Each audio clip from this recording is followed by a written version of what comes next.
Hey everybody, it's Dale. This is Eric.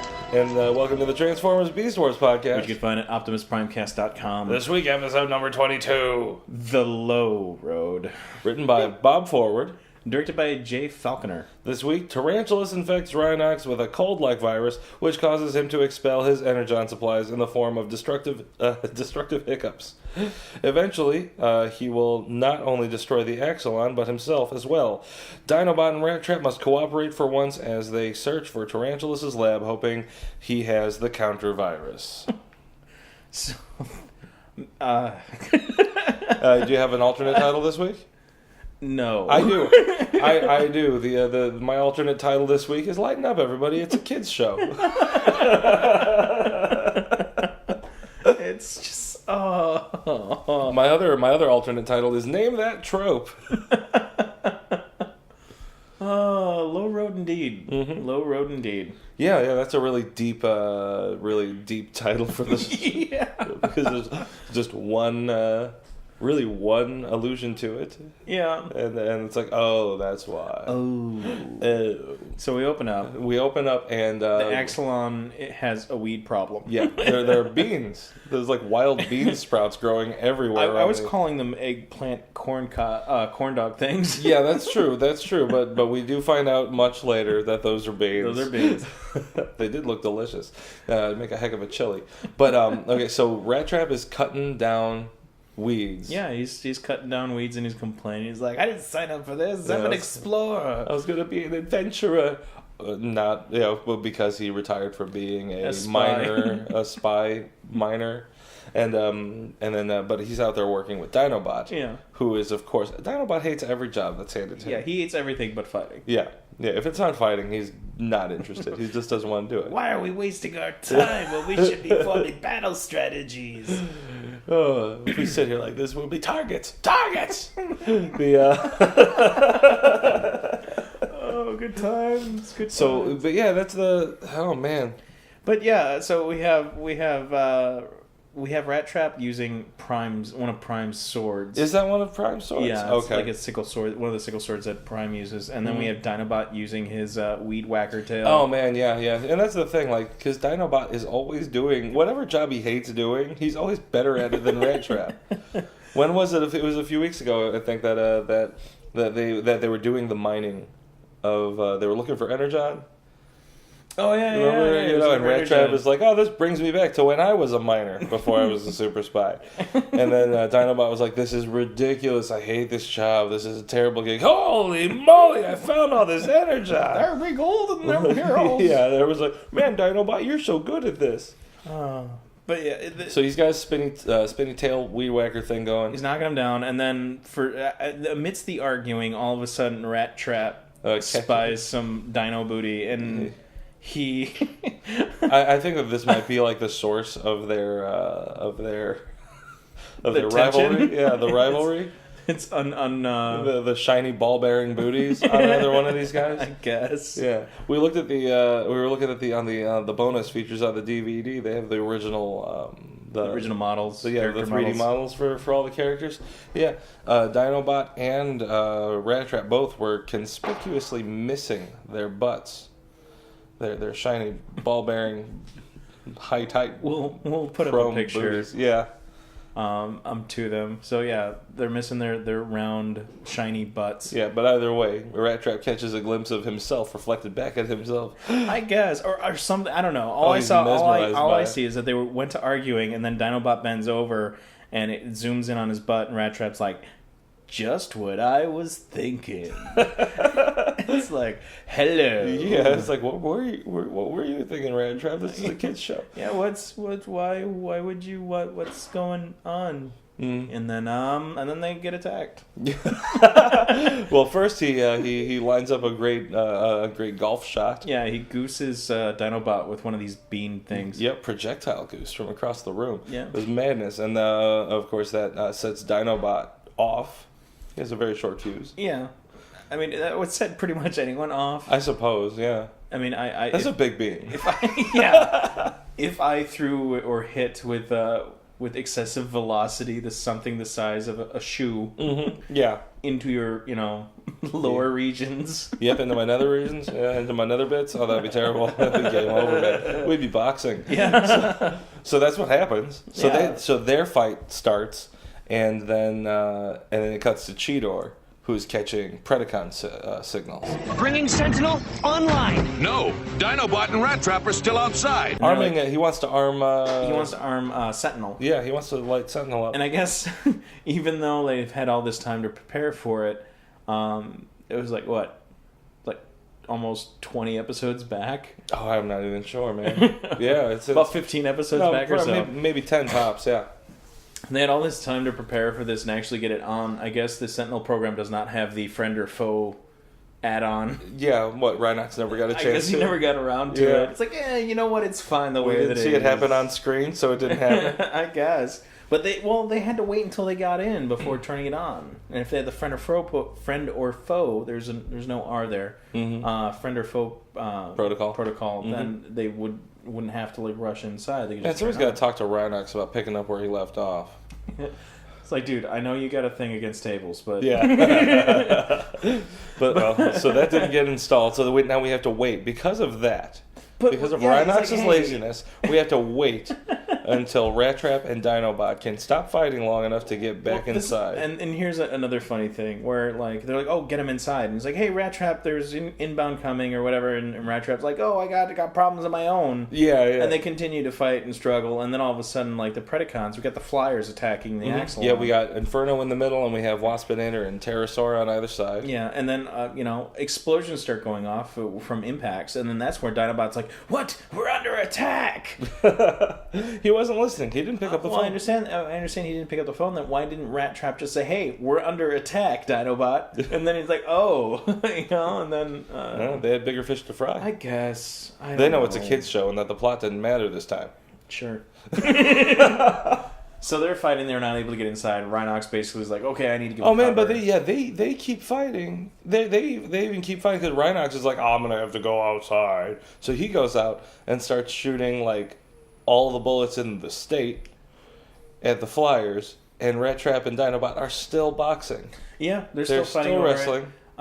They cut back to Rhinox, and he's like knee deep in shell casings. Yeah, that was kind of funny. Yeah, it was pretty funny.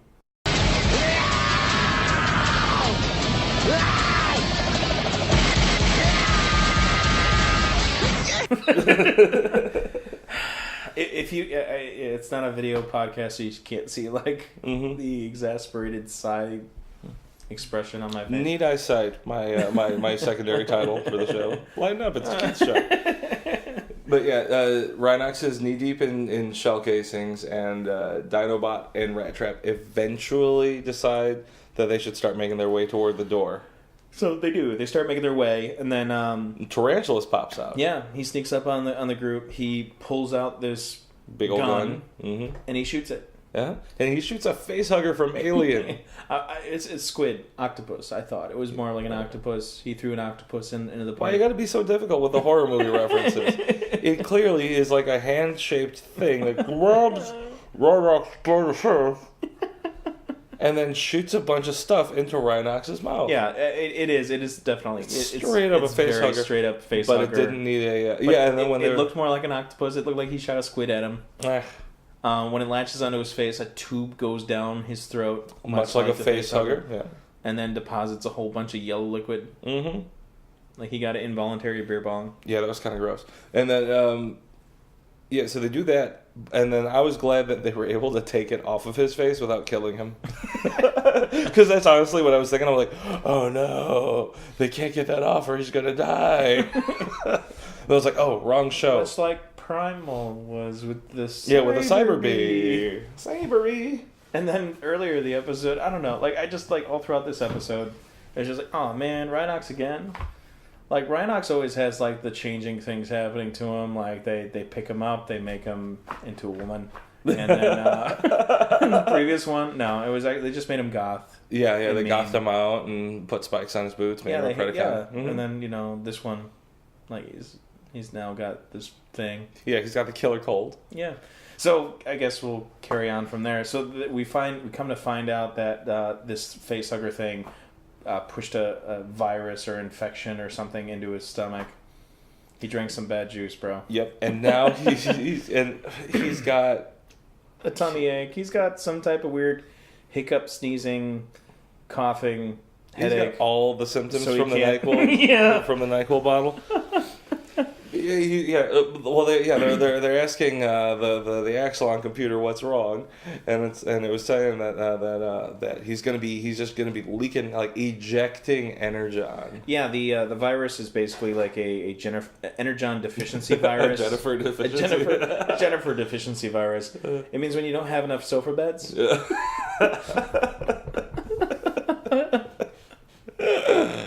So then, and he is going to what? Well, I mean, this kind of reminds us, like, okay, we got Jennifer sofa beds, we got NyQuil. I was gonna say, man. what am I? Man, the weed problem outside. They need True Green or Chemlon to take care of that. This is true. Where is how much of this can you buy at Amazon.com? Somebody sponsor us. But yeah, so it's an energon deficiency virus that causes him to build up and expel all of his energon, and eventually it will kill him because he'll run out. Yeah, he'll run out. Yeah, but yeah. Oh man! And as the computer is telling them that this is the problem, he lets out the big old sneeze and blows up the rejuve chamber. Yeah, right. His Prime was like, "Hey, can we fix this?" And he blows up the regen chamber, and it's, well, I guess that's it. Never mind. Yeah. And then he starts hiccuping in the whatever the main room is. Is that the cockpit? What is that? Yeah, I think the bridge. We'll just call it the bridge. Yeah, in the bridge. So he's destroying the Axalon from the inside out. Like, but the second one that he does gets Pterosaur in the butt. Yeah, I mean, these discharges are strong enough to like pierce through all the layers of the hull and go to the outside. Mm-hmm. So it's like, okay, it's a miracle how Pterosaur's intact after that. Oh, it was a very carefully aimed thing at his charred booty. He was charred, man. So that was one of the great cartoon callbacks when he showed his butt to Megatron. Yeah. It looked like a matchstick. Yeah, it looked like the end of a matchstick that you'd always seen, like in the Looney Tunes commercial, or Looney Tunes cartoons. Yeah. Take it from me, I've got the toasted tail to prove it. One of the things is like, okay, well, we always like joke around about his transformation sequences and throwing up. Mm-hmm. And it's like this entire episode, it was like when he had these energon buildups, it's like, oh god, no. So basically, they need to figure out what to do. They can't just leave him here like this. Dinobot has an idea. He's like, you know what? That spider is around here. I damaged him up pretty well. Yeah, that's right. After he had gotten Rhinox in the face, it was Dinobot had like laser-eyed him. Yeah, like over and over and over and over again. So why didn't he just open up with that? What, open up with laser eyes? Yeah, open up with that. Hey, I see you. I should probably shoot my laser eyes, since they're obviously trained on you because I could see you. But the thing was already inbound. It was coming at him when the facehugger was coming at Dinobot. When Dinobot realized that Tarantulas was there, and he dove out of the way. He pushed Rat Trap out of the way, dove out of the way, and that's why Rhinox got it in the face. Okay. All right. So then he had to recover and then shoot Tarantulas in the butt. Now, not to get too deep into this, but it's like, okay, so if Dinobot was actually going to be the intention of, or the recipient of this, moments before when they were fighting and then Rat Trap's like, we need to get inside because they're attacking, Dinobot says, well, I don't run like you cheese eater, basically. Yeah. Oh, man, the names that they were called today. Oh, my goodness. Well, it's a Bob Forward episode. So. But what I understand is like, okay, he's like, I'd rather fight or whatever. So Dinobot breaks not only the rule that he set up there, and he also breaks the golden rule of what we've come to find at Beast Wars. There's something flying at you. It's coming. It's coming. Well, this is happening. I'm not going to move out of the way. Yeah, just come to peace with it. You're going to get hit by that thing that's flying at you. Yeah. Yeah. But no, I don't know, man. Well, hey, Dinobot's a rebel. Yeah. He's not going to follow your rules. He's the Star... Oh, no, he's not the Starscream. We figured out it was Starscream. Yeah, Starscream is Starscream. Yeah, he was. But yeah, so, like, they need to figure out what to do. Dinobot's like, hey, you know, he can't be that far. I damaged him pretty well. Laser the heck he out has of him. to have the antivirus on him. Mm-hmm. They keep calling it countervirus. The countervirus, antivirus, counterclockwise, anti-clockwise. I'll roll with it. Yeah.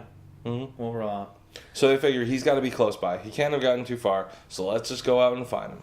Oh, and tying back in the table, well, Rhinox is doing his sneezing, coughing. Oh yeah, that table was a bad day. He destroys the table again. This is the fourth time I think that he's destroyed the table. Probably, and all the Maximals are hiding underneath that table. Yeah. Oh, it's just good stuff. So yeah, they the Maximals are okay. Well, you and Dinobot and Rattrap go and find tarantulas, and now they're gonna have a Wile E. Coyote chase scene with. God, yeah, it's Wile E. Coyote versus the Roadrunner with Tarantulas as the Roadrunner. He's doing the funny walks and everything. It's that, but without the good parts. I don't know. I love my Warner Brothers. Yeah, I know. But there's a lot of stretching of models and a lot of stretching just of models, goofy. running in place before taking off. Yeah, a lot of silly sound effects. But yeah, what I found before they actually find him, there was a concern between the Maximals. Like, are you sure this is a good idea? Yeah, Cheetor was like, "Why did you send those two out together?" Because Cheetor is listening to him on the comm link. Yeah, and they're already fighting again. Like, why'd you send them out? They're probably going to kill each other. And Prime's like, well, it's going to happen. It's going to happen. Yep. Like, yeah. What? Okay. Yep. I sent them out there for reasons. That was integral plot devices. Yep. Prime was lazy today. So first Rhinox was lazy. Now Prime is lazy. Yeah. So Prime's going to be lazy. Oh, well, Optimus is going to be lazy again in a few minutes. But we'll get there. But yeah, what I found funny is that we cut to Dinobot after that, and he's like smelling the air, and he's like, I smell vile corruption. Yeah. Like, what does that smell like? Yeah, I think I wrote down smells like treachery. Yeah. Treachery. I smell deals. Yeah. to which Rattrap says, yeah, so I ate a Limburger sandwich for lunch. Sue me. I'm a rat. Get over it. Oh, but yeah. And then he finds him. They chase him around. Mm-hmm. He goes over a cliff. Yeah, he jumps over a cliff. And why? And I guess the Maximals think, Dinobot and Rattrap think it's a good idea to follow. So they jump off the cliff, a blind cliff, not going up to see what's down there. And they just right away they're jump coming off. to get him. Hey, if tarantulas can get off of that thing, they should be fine. But he's a spider. He could cling on to, vertical surfaces and be inverted and all this other. They didn't think this through. No, they certainly didn't. And obviously they don't, because when they fall down, he's gone, and then they get caught up in a trap. Yep. They end up, the ground opens up underneath them, and they're on this epic slide. How much work was Tarantulas doing to set that one up? And then on top of which, to be able to plan for them, this whole scenario, that means that Tarantulas probably planned this entire thing up to that point to have that trap door placed exactly to know that they would fall down exactly there. Mm-hmm. It's stupid. Well, given that he was acting so goofy, he had to make sure, you got to act out of character in order to make certain things happen. Yeah. And they just need him because they want the counter virus. So we have Dinobot and Rattrap taking the fun ride. Yeah, the epic slide. Yeah, epic slide with the rivets on the wrong side. That was killing me. Did you see this? Did you see this? The butt end of the rivets, every several feet. There was just a row of the round part of the rivets sticking up out of the bottom of the slide. And I'm like, that's gotta hurt. Personally, though, if I was shiny metal butts ruined. If I was going to be sliding across rivets, I'd prefer that side of the rivet versus the flared end of the rivet. No, I'm not saying anybody wants that. But yeah, they start going in. They run into a bunch of stalactites. Mm-hmm. Because stalactites are from the ceiling. Mm-hmm. And stalagmites are from the floor. That's science.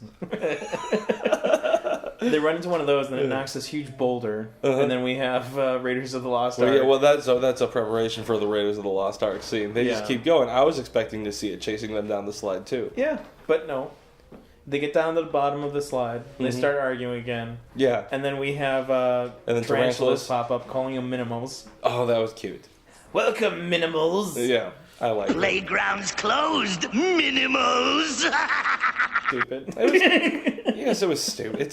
Lighten up, everybody. It's a kid's show. So he's standing there, Rat Trap and Dinobot are still arguing, right? Yeah, they're just like not even paying attention. They don't really care. And then the rock slide comes, and the big, and then we have the Raise of the Lost Ark. Not even a chase scene. It just the crushes boulder him. Gets him. Oh, Bots versus Rocks. Bots versus Rocks. Yeah. Now look who's got something stuck to their back. Man, all the callbacks. The show has themes. And then Robots and Rocks. He gets crushed. So they're like, okay, and then they go get him, and then we have the return of my favorite Transformer, Airazor. The flashlight bugs. Oh, the flashlight bugs. I did see those. I did see the flashlight bugs. And all I can think of, why aren't those toys? The flashlight bugs were stern. They were stern? They were stern. But yeah, so they go, okay, well, if they start going through the tunnel, and they're like, well, obviously, if he's down here and he's done all this stuff, his lair has to be around here. This has to be connected to his lab. His lab, yeah. So we cut back to the Axalon. They can't find him. Oh yeah, they've disappeared off of the monitors. So they're like, okay, well, we need to do something. We need to either go look for them, or maybe in Prime's like, maybe it's time that we have a talk with Megatron. Yeah, we're gonna have to take this up with Megatron himself. So they call Airazor and Tigatron, which unfortunately they call them names. Yeah, this is the only time they actually show up. Mm-hmm. No, not even Tigatron. Did we see Tigatron? No, you're right. No, it was just Airazor. It's like, we're going to have to call Airazor and Tigatron. Don't forget there's a Tigatron toy, kids. But we can't afford to put him in this episode. So here comes Airazor. What I was thinking in the background, it's like, okay, we called Tigatron and Airazor, and Tigatron's like, no, I got some Tiger stuff to do. And so it's just kind of thinking, but Airazor doesn't get the memo from Tigatron. So he's like, I'm going to go there because Tigatron's going to be there. But then, that doesn't really go anywhere. The scene doesn't really need to be there at all. Yeah, just don't forget about all these other toys you got to buy, kids. Let's get back to the to the dark side. And they're like, okay, well, this is a great plan. And Megatron's like, this is happening because he witnesses this discharge that. Yeah. This mucousy discharge. Oh, so disgusting. Oh. But no, this energon discharge that Rhinox is doing. And he's like, I need to have this virus. Yeah, he's like, it worked? It worked. It worked? Oh. And then that's when Pterosaur's like, it does work. Look at my butt.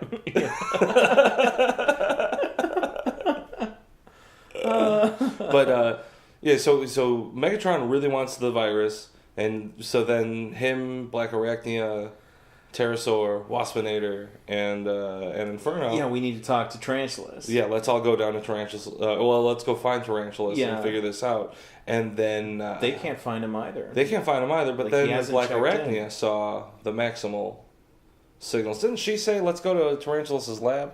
Yeah, she said, let's go to Tarantulas' lab. He's not here. We don't know. He hasn't checked in. And then they see the let's Maximal. Go to the lab. And then they go to the lab. Mm-hmm. And then while they're going through the lab and trying to find stuff, they find the counter virus. They find the counter virus, and also Scorponok finds Waspinator's arm. I don't know why.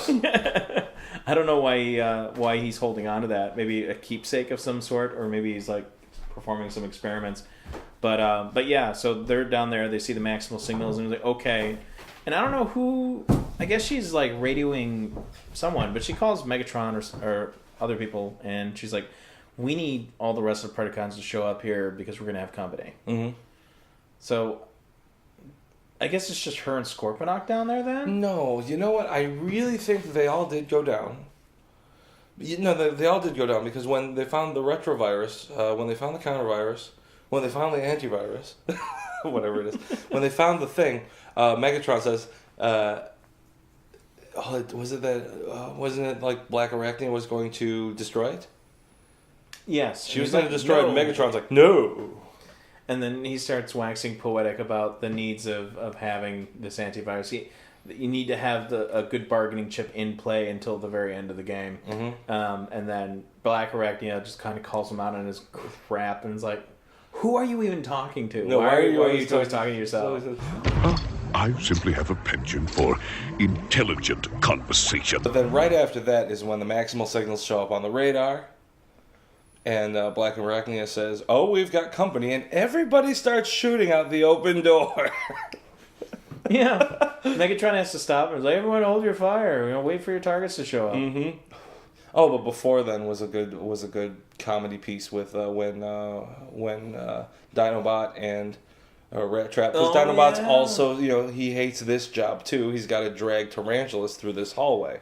Yeah, so they're going through. Dinobot kicks Tarantulas while he's down and everything, and they're going back and forth. They're just arguing, and while they're arguing, Tarantulas kind of comes to. Mm-hmm. So he stands up, he points his gun, and basically the same scene as before, where it's like, "Hey, I got you now." And then in unison they say, "Shut up!" and they punch him in the face. In unison. Yeah. Hey, Maximals! Shut up! And knock him out again. Mm-hmm. I swear I've seen that scene before somewhere. Oh yeah, it's a trope. It's a thing. I don't even know where. But, it's the type of thing that you've definitely seen before. You can watch this episode and be like, I saw that before. I know that. That's familiar. It's like this show belongs in an old folks' home.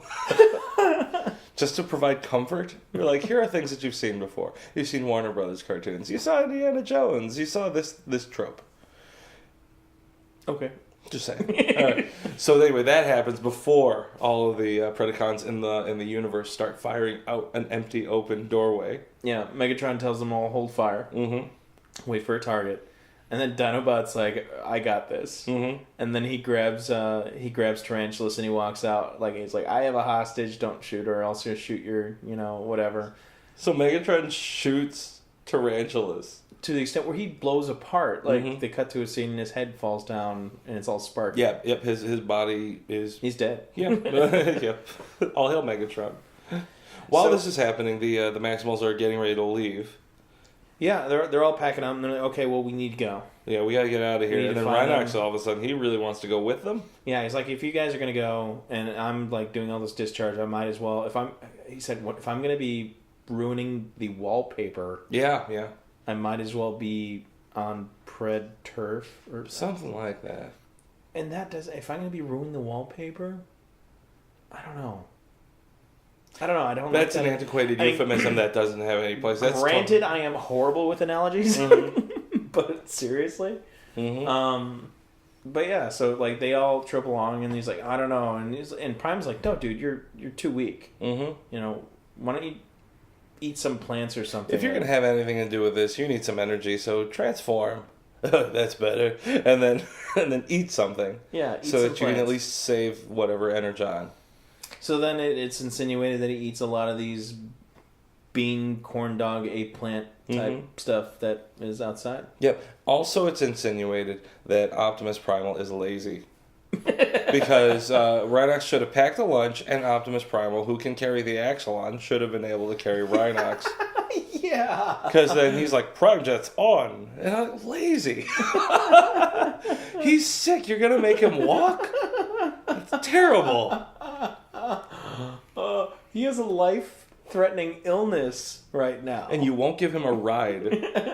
No. You rode on his back in the first episode.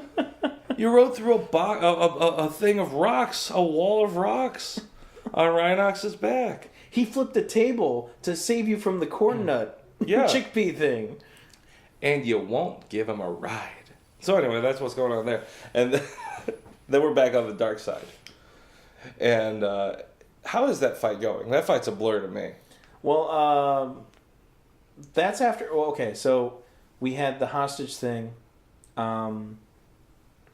There's a showdown basically in between Dinobot and Megatron and everyone else, and they're like, "Oh, you need to stop. You need to stop what you're doing. We have you surrounded or whatever." Our stupid Max. He was commenting about the Maximal tropes, basically, of like, "Oh, you think you could?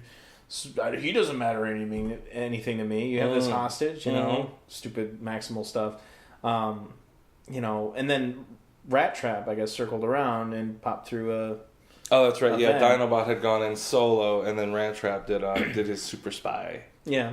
And dropped in from the ceiling and ambushed. Are you sure it's super spy? Because it could be minor. He could have been, yeah, maybe. He could have been channeling his inner minor. Yeah. I know. You know how often you're in a helium mine or something, and you gotta jump down and disarm 4 or 5 guys. It's an enemy mine.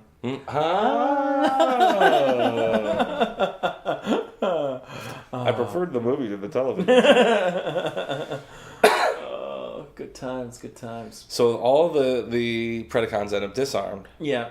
Rat Trap pulls out his 6-shooter skills. Yeah. The pew pew pew. Shoots all the guns out of their hands. And then Megatron is really mad at this. Yeah. And he's about to say something about it. And that's when we hear Rhinox starting to sneeze. Yeah. And then he blows open the wall. And then it's all the Maximals standing heroically there. In the Star Wars pose. With Air Razor wrapped around Optimus Primal's leg. Did you see that? No, I did not. Oh, yeah. She's like on her side, holding onto his leg like he's Conan the Barbarian, and she's some bikini babe. I wonder how that played in Japan where he's a boy. Maybe it didn't. Yeah. Oh, some interesting news. Apparently, Air Razor is going to be in the new Transformers show. Yeah, the new Robots in Disguise that's beginning this year. And Air Razor is a boy. Huh. Yeah, being played by a boy. Being played by a male voice actor. Well, the gender of the voice actor doesn't really mean We'll find out. There's so many different voice actors that do various opposite genders. Well, yeah, when you when you're if you have a young boy character, you might cast a woman in that. Yeah. In that role. So there are some things, but we'll find out if Air Razor is indeed male in the new That's the new kind of RID. upsetting though. Like, I mean, I don't know. I'm not too worried about it. The thing is that this is G1 continuity. It's its own universe. Okay. So Generation 1, the seasons 1 through 3 of the first show. But granted, Beast Wars. For me, I mean, it's not like I don't know, the integrity of the character, blah blah blah blah blah. You know, who cares? But like, it used to be a woman. Mm-hmm. Why change it? Like, what was the decision to change it? And it kind of like, for someone, it makes I don't know. It makes me a little upset thinking that they changed it because, well, we want to cater this to boys. Or whatever. If it's the same, if it's the same argument that the Japanese made him into a boy. Mm-hmm. Like that. I'm not so sure because like the thing is that like Arcee was a great central female character in Transformers Prime. I don't know who that is. Kind of like Arcee from G1. She was the pink and white automobile. Okay. She's in the movie, in the 80s movie. Yeah. But they made her a blue motorcycle, and very feminine. And she was a successful character, really good character. But I don't know. I don't know what the. We'll find out. Yeah, when that's a different podcast. Yeah, that's a different podcast and a different gender.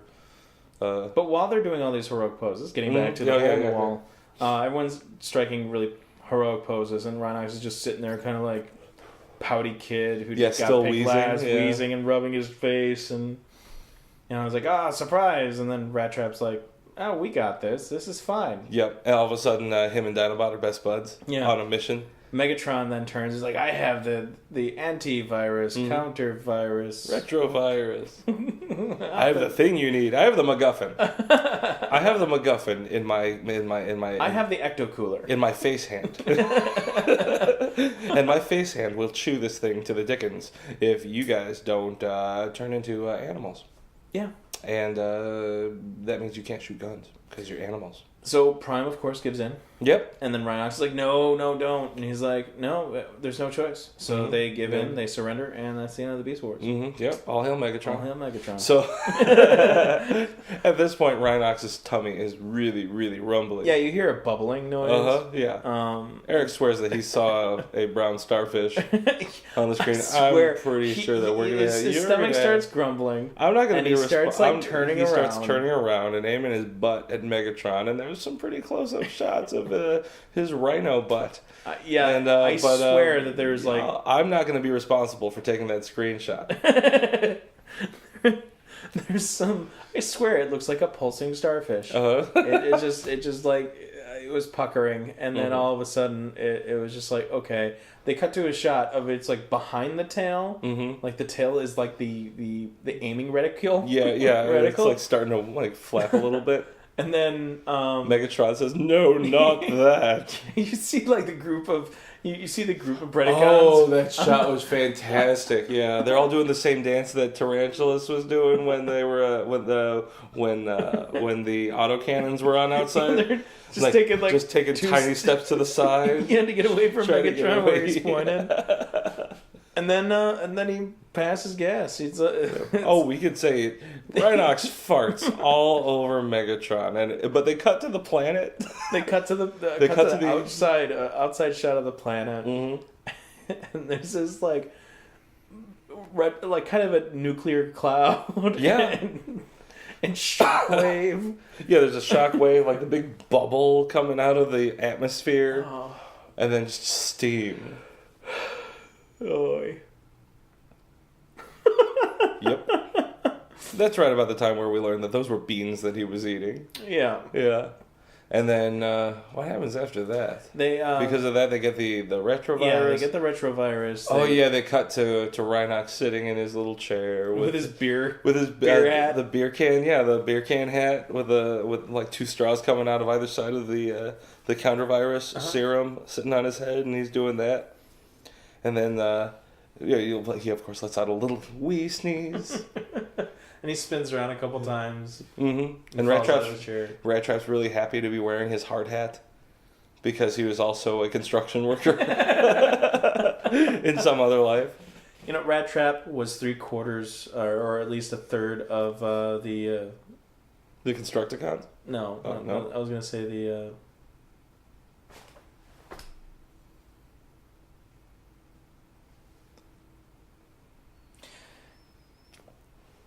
What you thinking, Eric? Rat Trap was. It's. I'm trying to figure out a way that I could phrase this.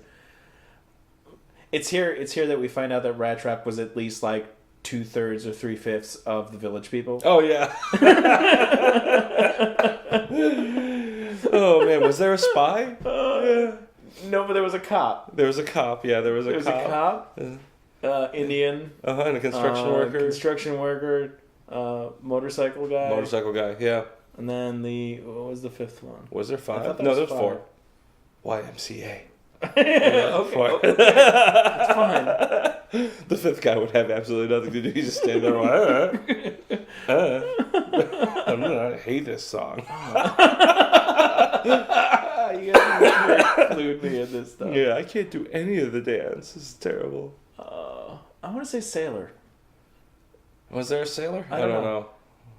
It's like, is it a sailor, or is it just me thinking typical what would I think would be YMCA? Maybe in the Navy. I don't know. Maybe that's you writing yourself into that story. But I'm not a sailor. I'm not sailing. The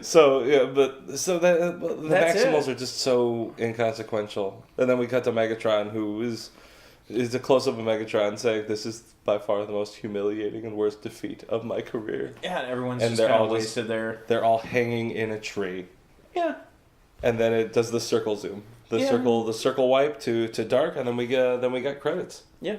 Man, oh man, this was just a fun episode. I didn't even take too many notes. Enough of it, honestly, it was fun, and enough of it was like highly memorable. There's with the things that kind of struck me about this episode were a couple of things with Rat Trap or whatever, but the thing that stuck out the most is that when Rhinox transforms from bot mode into beast mode, he puts his arms on like either side of himself, and he does this like weird I'm doing jazz hands, but I don't want anyone to see that I'm doing jazz hands, and then he transforms.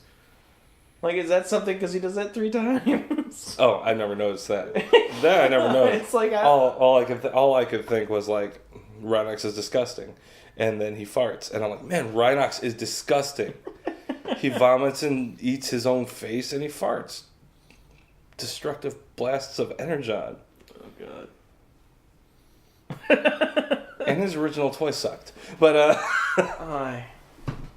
But yeah, that was this episode. Yeah, that was the episode. It was a good time. It was super candy. Right. But that's fine. Like, I forgive it because I know what's coming up.